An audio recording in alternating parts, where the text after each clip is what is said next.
Hello there, listeners. This is an audio recording of my book, The Westwind Tales of Sword and Sand, which is book 1 in the Westwind Tales series. If you like what you hear, consider subscribing, leaving a like or a comment, or preferably all of the above.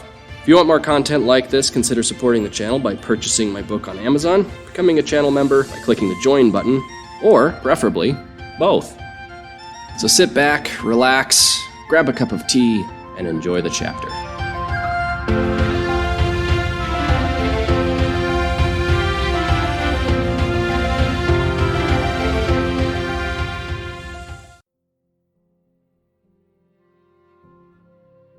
She let go of his shoulders and stepped up to the railing next to him. Leaning over it, she began to speak in a low voice that sounded like the whisper of a breeze through a field of tall grass. As my brother told you, there was once a man with silver hair and eyes that lived with the Wildkin in the Eastlands, many generations ago. Edmund leaned his head back, gazing up at the stars and listened to her voice. He smiled as she continued. They first found him in the land that sits between the Sheathwater territories and the Eastlands. Warriors of the tribes that lived in the most southern of the White Mountain steppe hills came across his body as they patrolled. He was barely alive and lay in a ruinous pile of burnt and decaying carcasses. Arrows pierced his flesh, and the clothes that he wore were charred and bloody, smeared with the filth and grime of a most fierce and desperate battle. He was the only thing living within a league. Edmund's knees started to give out as small pieces of memory fluttered into his consciousness. Turning around, he slid down and sat with his back to the railing. Willow continued quietly. He lay in the center of a scorched plain, the only thing not utterly destroyed. The warriors saw that this man had great power within him, and that he deserved the respect given to warriors of the Wildkin. They carefully brought him back to their tribes, and begged the healers to save his life. All of them tried, each failing in turn. The man was now in a state so close to death that the healers decided that the only honorable thing to do would be to give his body a warrior's burial. They lay him upon the altar at the base of the kin tree, where all great warriors are laid to rest, and where Big Sky reaches down to give life to the Forest Mother. A tear slipped down Edmund's cheek as Willow spoke. As the tribes were gathered round the kin tree, and mourning the loss of the noble man which they had tried to save, light from the uppermost branches fell down upon his face and body. Big Sky was stretching out a hand to caress his dying form. The light seemed to move up and down his body, shining and shimmering. The grass around the altar grew thick and green. Flowers burst from the soil. Branches of the trees grew longer and wider. Big Sky was giving life. The man lay still whilst all this happened. And then, as the light withdrew back up through the branches of the kin tree, he stirred, moving first his fingers and then his arms. Slowly he sat up and breathed a deep, long breath. Looking at the Wildkin around him, he smiled. Big Sky had saved him when the healers could not. The man removed his metal clothes of war and replaced them with soft woolen robes of the Wildkin healers. The elder bull listened to the whispers of the Forest Mother and gave the man the forest name, River. He lived with the tribes in the Eastlands for many generations until one day he vanished. Not even the best of the trackers could find him. The legend says that Big Sky took back what Big Sky had given that day at the kin tree. So it is told among the Wildkin tribes of the Eastlands. Tears gently streaked Edmund's face. His eyes were clenched shut in pain as memory filled his head. He remembered all as she had said.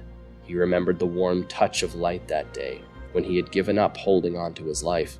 He remembered lying on that altar before the kin tree in utter despair, letting his life slip from his fingers as he gave up. He remembered the wondrous feeling of life pouring back into his limbs. He let out a sob as he tried to hold on to consciousness. Willow continued. Tomorrow, Oak and I will leave for the Witchwood. You will stay here and remember. I'm certain that we will meet again. Someday soon, perhaps. Edmund calmed his breathing and asked quietly, What do they mean? Our names, what do they mean? Willow chuckled, looking up at the stars. She smiled and said, Glafulmir is wind dancer in the old tongue.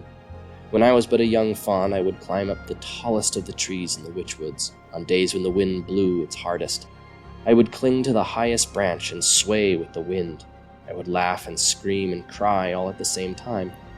It brought me so much joy to be so close to both the Forest Mother and to Big Sky. Those memories are the happiest that I have. To this day, I still look back on them, and they still give me courage. Those memories define me.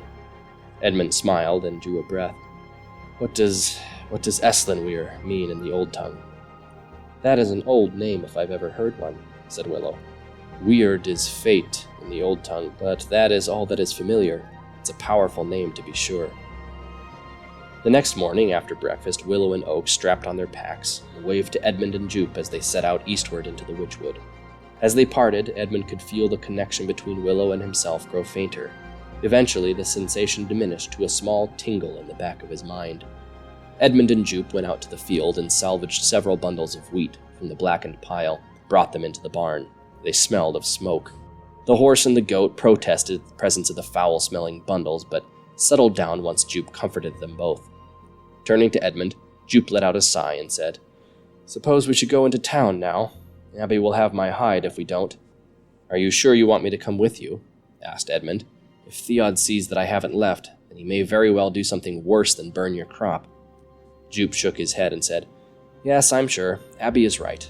I can't let Theod think that he can push me around. If I give in now, he won't stop." Edmund shrugged. "I don't understand why the mayor doesn't do something. Isn't he in charge here?" The two of them left the barn and headed back toward the house. Jupe nodded. "I know what you mean," he said. "It seems that Theod does whatever he wants and Mayor Bradley sits by and watches. Believe me, I've seen it before. I think Bradley is scared of him. He can use magic after all, and he's not above using it to manipulate people. I think you've already figured that part out yourself." Jupe steered them past the house and out toward the road to Rockford. "Let's walk this time. It'll do us both some good, I think. Over there is a path that leads to a spot on the banks of the Morgan, where I go sometimes to think. You should give it a try today when we get back." Edmund chuckled a little bit. "All I've been doing these past few days is thinking. I want to do something." He looked over at Jupe as they walked. "But I suppose there's no harm in trying." They walked on toward town, talking about small things, unimportant things, and enjoying the autumn air as they walked. They soon came to Rockford, and headed towards Abigail's herbalist shop. They passed a tavern on their way and noticed faces looking at them through the windows. Edmund shuddered. This was it. Theod would know in a minute that Edmund had not left. There was no going back now. They came to the herbalist shop. A sign hung outside the door with a painting of a mortar and pestle on it. Grabbing the handle, Jupe swung the door open, and the two of them entered. The air inside was thick with the scent of drying plants. Light poured in from the window and gave a wonderfully earthy feeling to the shop's interior. Behind the counter was a closed door. Jupe called out, "Abby!" There was a shuffling noise from behind the door. Abigail emerged with a mortar and pestle in her hands. A strong scent of mint followed her into the room. "I see you decided to come. I was just getting ready to stroll over to the smithy and ask Martin to go get you two." Abigail smiled and set her tools down. She moved over to Jupe and hugged him. Edmund smiled subtly and pretended to look out the window. When she finished, she looked up at him and said, "Well then, let's have a look at the both of you." She brought them both back behind the counter and through the door. Instead of leading into a stuffy storeroom, the door opened up into a warm greenhouse with glass walls and roof. The room was lit with sunlight and was considerably brighter than the inside of the shop itself. Herbs grew in small pots and were stacked on shelves along the walls. In the center of the room was a row of tables, with more pots on them, along with tools, books, and soil scattered haphazardly over everything. Abigail looked them both over in the light, and in a few moments pronounced them both perfectly healthy. "Well, that's all I really had in mind," she said. "You two can leave now if you wish, but feel free to hang about for as long as you wish. I really just wanted to get the two of you out of that house for a while. I think it did you both some good." She smiled and picked up her mortar and pestle once again and began to grind what was in the bowl. Jupe laughed and shook his head. "You made us walk all the way down here simply because you wanted us to get some fresh air." Abigail smiled. "Well, I did want to see you, Jupe. You too, Edmund." Edmund smiled and laughed. The walk had taken them the better part of an hour. Jupe ran a hand through his hair and sighed. "I think we'll be getting back to the house, Abby. Ed and I have things to do." They said their goodbyes and headed out the door. As they passed the tavern again, a man barged out and blocked their path. It was Theod. "I see the witch is still here. You can't take a hint, can you, Jupin?" "And a good morning to you too, Theod," said Jupe with a grimace. "The witch is standing right here," said Edmund. Anger welled up inside him at Theod's sudden appearance, but especially at his attitude towards Jupe, as if nothing had happened. "You're going to pay for what you did." Theod smiled wickedly. "Oh, I didn't do anything. What happened 2 nights ago, while unfortunate, was done by the townsfolk. All I did was tell them that you were harboring a witch. I tried to stop them, but they wouldn't listen to me." Theod folded his arms and scowled. And I've also been told that you were giving shelter to 2 stickheads as well. I won't have you bringing those beasts into my town, Jupin." Here, Jupe raised his eyebrows and folded his arms as well. Stepping up to Theod, he faced him head-on with a frown. "Your town? I don't remember you owning Rockford, Theod. This town is as much mine as it is yours. You've stepped across the line too many times." Here, Jupe squared his shoulders. "I still have yet to call you and your little mob before the town council." Theod barked a laugh and smirked. "You think the people will support you? They trust me, Jupin. Which one of us do you really think they will believe? Rockford is tired of you taking in strange folk. Practically every time we look around, you're entertaining some unnatural thing at that farmhouse of yours. You think I've crossed the line, Jupin? You're a danger to the people here. They won't stand any more of your strange guests." The corner of Jupe's mouth twisted up in the hint of a smile. "Well, they'll have to stand just one more time. Yesterday, I sent a bird to the Weirding Guild." Theod took a step back in surprise, a frown stretching quickly across his lips. Jupe continued. "You won't be able to manipulate a truth-seer with your pathetic attempts at ley magic. He'll be here within the week. Then you will answer for your actions." As Jupe spoke, Theod grew more and more agitated, and by the time Jupe had finished, he was practically fuming.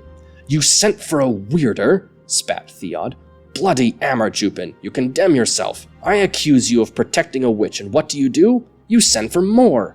The people will not stand for this, Jupin. I will not stand for this." He lunged at Jupe and seized his shirt, shaking him furiously. Without hesitating, Edmund punched Theod squarely in his jaw, sending him sprawling onto the road. Jupe straightened his shirt and stepped over Theod. Leaning in, he spoke. "When the Truthseer gets here, you won't stand a chance. They'll take you away and punish you for what you've done to the people here with your magic. After that, you won't be able to hurt Rockford ever again." Jupe and Edmund left Theod laying dazed in the dust of the street, and headed back up the road, out of Rockford. As Jupin led the witch back out of town, Theod watched their backs from the ground where he lay in a daze. His jaw stung from where the witch had struck him. That blow felt like a chunk of iron had hit him in the face. He blinked away the stars that lingered in the corner of his vision and struggled to his feet. Staggering, he headed back into the tavern and took a seat at a table near the hearth. Gesturing at Sam for a drink, Theod nursed his jaw with a hand. "Jupin," he winced as he muttered to himself. Sam brought him a mug of weak-smelling ale. Shaking his head, Theod said, "I'm gonna need something a bit stronger than that. Get me some whiskey, will you?" Sam fidgeted uncomfortably. "You've been drinking since this morning, Theod. Go home." He rubbed his hands on his apron as Theod turned to look at him. "Why should I go home, Sam? What waits for me there, eh? Wife? Children?" Theod grabbed the ale in front of him and took a deep swig. He groaned as the drink stung into cuts in his mouth. Grimacing, he slammed the mug down, sending a splash of ale onto the tabletop. "I don't have either of those, Sam. An hammer-damned witch burned them to death along with my house." Wincing, Theod spat something out of his mouth onto the table. It was a tooth. "An hammer-damned witch." Mumbling, Theod stood up and stalked out of the tavern, slamming the door after him. In the back of his mind, a small voice whispered softly, "Burned your house to the ground."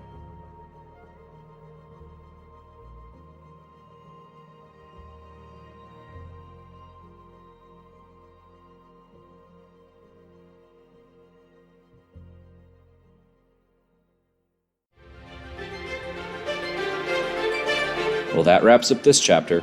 Stay tuned for the next chapter of the Westwind Tales of Sword and Sand coming soon. In the meantime, you can head over to Amazon and pick up your very own copy. The link is in the description. Leave a comment and a like, make sure to subscribe for more content, and until next time, enjoy the adventure.